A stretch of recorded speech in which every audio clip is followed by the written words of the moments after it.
I hope you have completed your given classwork as well as worksheet also. Now I am going to explain you next point. Power can be shared among governments at different level. That is, the power is shared in general government for the entire country and at the provincial level or regional level, that is state level.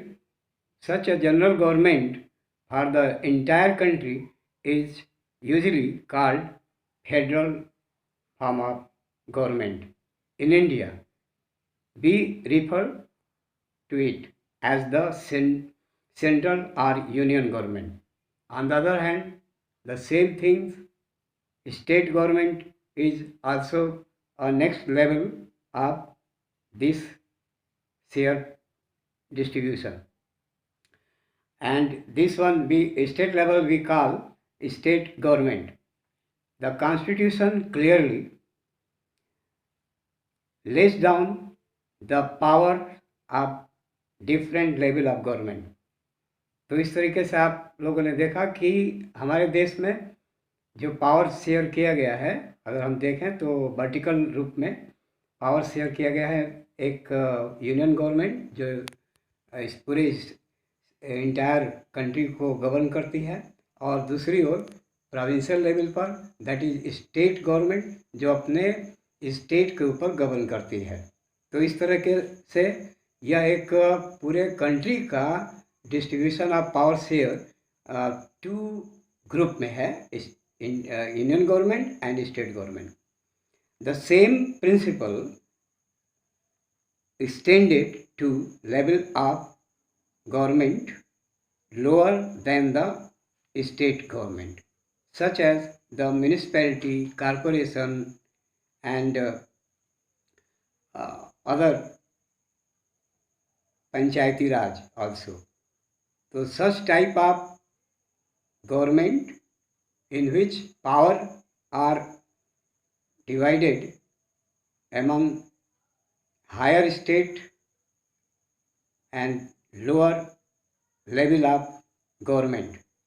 Such type of government is known as vertical government. Yeah, power is, which is shared is, we can say, vertical division of power. Now next, power sharing among different social groups. In different social groups as religious group, linguistic group, community government, etc. The community government in Belgium is the best example of such type of power sharing. In some countries, there are constitutional and legal arrangements whereby socially weaker sections and women are represented in the legislature and administrations. Reserved constituencies in assembly as well as in parliament of country is reserved for such socially backward classes like scheduled caste, scheduled tribe, etc.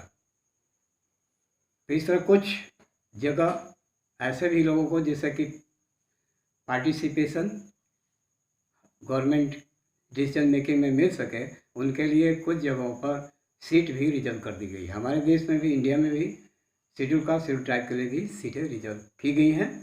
अब now power sharing in political parties. In democracy, citizens must have freedom to choose among various contenders, that is, candidates for power. This takes the form of competition among different parties. In the long run, power is shared among different political parties. In the power does not remain in one hand regularly. It is changed after every 5 years. Sometimes this kind of sharing can be direct when two or more parties form an alliance to contest election. If their alliance is elected, they form a coalition government and thus share power. Here I would like to say that जो elections are held, जो चुनाव होते हैं, तो उसमें कोई it is not essential कि एक ही पार्टी हमेशा लॉन्ग टर्म तक चलती रहे। तो उसमें एक ट्रेंड होता है कि वो जो पार्टी रूलिंग पार्टी के रूप में वर्क कर रही है वो कुछ समय के बाद चेंज हो जाती है, पब्लिक उसको चेंज भी कर देती है। और समटाइम्स तो ऐसा भी होता है कि कोई भी सिंगल लार्जेस्ट पार्टी को अपना कोई उसकी मेजॉरिटी नहीं मिल पाती पार्लियामेंट के अंदर या स्टेट असेंबली के अंदर। ऐसी स्थिति में दो या दो से अधिक पार्टी मिल करके अपना एक अलायंस बनाते हैं, गठजोड़ बनाते हैं, गठबंधन बनाते हैं और इस तरीके से कोलिशन गवर्नमेंट का निर्माण होता है। और उस कोलिशन गवर्नमेंट में भी एवरी पार्टी को पावर शेयर किया जाता है, यानी इन अदर वर्ड उनमें बहुत सी जो पार्टियां होती हैं तो उनके कुछ कैंडिडेट को मिनिस्टर भी बनाए जाते हैं। तो ये इस टाइप के गवर्नमेंट को कोलिशन गवर्नमेंट कहते हैं।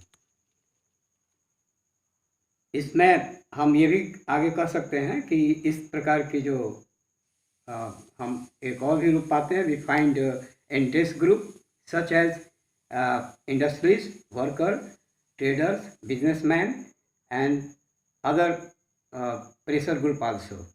So these groups pressurize the government and when their demand is fulfilled, this type of group disappeared forever. Now that's all. Thank you very much.